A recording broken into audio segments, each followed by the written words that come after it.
নোয়াপাড়ায় আত্মঘাতী যুবক, এসআইআর আতঙ্কে মৃত্যু, দাবি পরিবারের।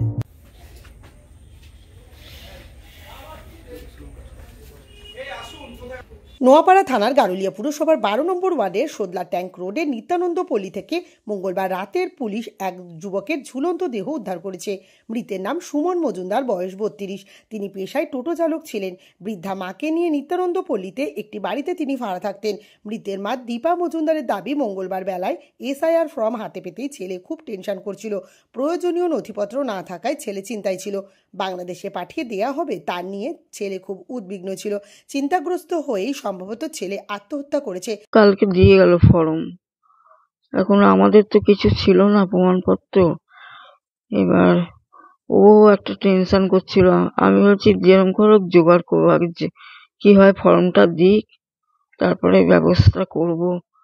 আমার বোনকে ফোন করেছিলাম, আমার বোনও বলছিল যে ঠিক আছে দেখছি, চেষ্টা করছি। কারণ মানে আমার বাবার হোক মার হোক, সেই ছোটবেলায় মারা গেছে, তো আমরা তখন খুবই ছোট, তা আমরা কি ওসব রেখে দেবো বলুন তো? আমরা কি জানি কিছু?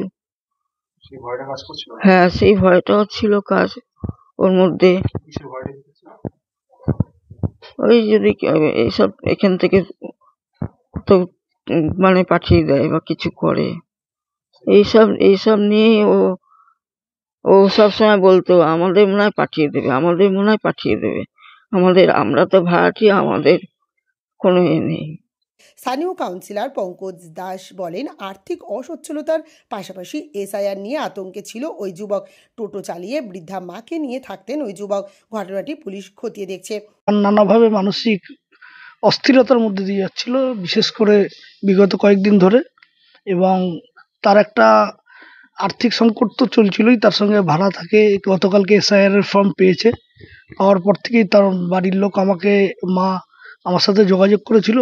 আমি বললাম যে এসআইআরটা আমরা নিয়ম মাফিক ফিল আপ করে দেবো, তার পরবর্তীকালে হিয়ারিং হবে, হিয়ারিংয়ে আমরা আছি আপনাদের পাশে, আমরা চেষ্টা করব যেভাবে আমরা মানুষের পাশে থাকি। কিন্তু হঠাৎ করে শুনলাম যে ছেলেটি আজকে আত্মহত্যা করেছে। খুব খারাপ খবর। একটা ইয়াং ছেলে, 32-33 বছর বয়স, টোটো চালিয়ে মাকে নিয়ে থাকতো, আত্মহত্যা করেছে। এটা দুঃখজনক ঘটনা। কিন্তু পরবর্তীকালে শুনলাম নানাভাবে আতঙ্কগ্রস্ত হয়ে আর্থিক নিরাপত্তাহীনতা, তার সঙ্গে এসআইআর একটা অন্যতম বড় কারণ। যেহেতু গতকালকে একটা ফর্ম পেয়েছে, এই ফর্মটা পাওয়ার পর থেকে কি করবে, এখানে থাকতে পারবে কি পারবে না, এই একটা সংশয়ের মধ্যে দিয়ে যাচ্ছিল, একটা চিন্তার মধ্যে দিয়ে যাচ্ছিল। তারপর এর প্রকাশ আজকে হঠাৎ করে একটি দুর্ঘটনা ঘটে গেল এবং সে নিজেকে নিজে শেষ করে দিল। তাই খুবই দুঃখজনক ঘটনা। ঘটনা নিয়ে বিজেপির বারাকপুর জেলার সহসভাপতি প্রিয়াঙ্কু পাণ্ডে বলেন, ওই যুবক ধার দেনায় জর্জরিত হয়ে পড়েছিল। দুদিন আগে টোটো বিক্রি করে ছেলেটির দেনা কিছুটা মিটিয়েছিল। সুতরাং এসআইআর নিয়ে মৃত্যুর অভিযোগ সম্পূর্ণ ভিত্তিহীন। তার দাবি, এসআইআর নিয়ে তৃণমূল মানুষকে বিভ্রান্ত করার চেষ্টা করছে। করোনা কালে যখন করোনা থেকে মানুষ মারা যেত, তখন এই বাংলার মুখ্যমন্ত্রী এবং স্বাস্থ্য দপ্তর বলতো কি খাসি হয়েছিল, এমনি নর্মাল জ্বর হয়েছিল বলে মারা গেছে। এখন যে কোনো লোক মারা যাবে, সেটা এসআইআর থেকে মারা যাচ্ছে। তো এই ডুয়েল নেচারটা হচ্ছে তৃণমূল কংগ্রেসের। যে লোকটা মারা গেছে, এদেরকে বলুন খবরটা নেবে। দুদিন আগে ও যে টোটো চালাতো সেটাও বিক্রি করেছে। অনেক ধার দেনা হয়ে গেছিলো তার উপরে, আরও কিছু পারিবারিক সমস্যা আছে, ইয়াং ছেলে। আর তার এসআইআর নিয়ে কোনো প্রবলেমই নেই। এটা টোটালি চাপ দিয়ে সে সুসাইড নোটে, যদি আপনারা দেখতে পান, আপনি দেখবেন উপরে যা লেখা আছে তার তলায় এসআইআরটা মেনশন করা হয়েছে। হ্যাঁ, সেটা টোটালি বানাওটি। ওর পুরো সার্কেল, পুরো বন্ধু বান্ধবরা জানে অনেক ধার দেনা হয়ে গেছিল, তার জন্য টোটো বিক্রি করে পয়সা দিয়েছে। একদম এটাই আছে।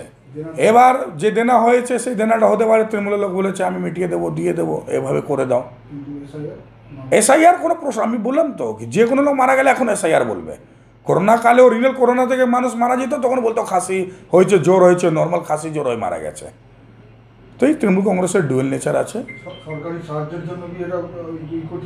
মানুষকে বিভ্রান্তি করার চেষ্টা করছে। যদি এসআইআর বিরোধিতাই করার আছে, তাহলে কেন ক্যাম্প লাগাচ্ছেন, কেন মমতা ব্যানার্জি নিজের থেকে ফর্ম নিচ্ছে? এটা টোটালি মানুষের মধ্যে একটা বিভ্রান্তি আনার জন্য চক্রান্ত করা হচ্ছে।